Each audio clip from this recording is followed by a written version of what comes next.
Светът се променя, а климатичните изменения ни предизвикват да подходим с бързи действия. Българо-американска кредитна банка стои твърдо на зеления път, като финансира фирми, готови да направят устойчива промяна в посока по-зелени проекти и практики. Намираме се в Горна Оряховица, на гости на Соларен дом. Компания, специализирана в цялостното изграждане на фотоволтаични инсталации и мониторинг на дейността им на територията на цяла България.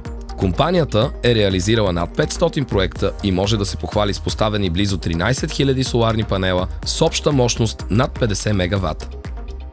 Казвам се Димитър Петков и съм собственик на фирма Соларен дом. Соларен дом е фирма, която изгражда основно соларни централи и тепърва развива допълнителни направления, като системи за съхранение на енергия, енергийни мениджмънти и въобще всичко, което е свързано с енергетиката. Основната цел и нашата основна идея е всъщност да изграждаме там, където има консумация. Благодарение на БАКБ всъщност получихме един финансов гръб, с който можехме да стартираме нашите по-големи проекти.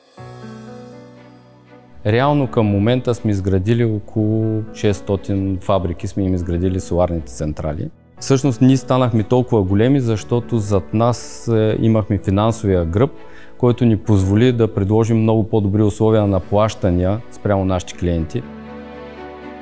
Освен че можем да изградим соларната централа, всъщност ние сме едни от водещите в сферата на системите за съхранение на енергия и сме пионери в това да направим енергиен мениджмънт и да направим софтуера за управление на тези проекти. Следващия етап, който ние можем да им докажем, че той ще им донесе достатъчно финансов ефект, всъщност е да им сложим системи за съхранение. Това е място, в което банката може по същия начин да подкрепи тези клиенти, както ги е подкрепила, когато са изграждали соларните си централи.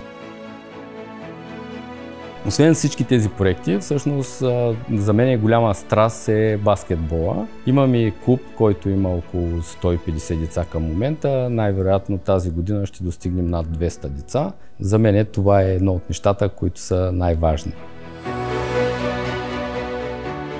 Отговорността за планетата ни е обща. БАКБ е готова да подаде ръка на всеки, който смята, че зеленият път е и негов път.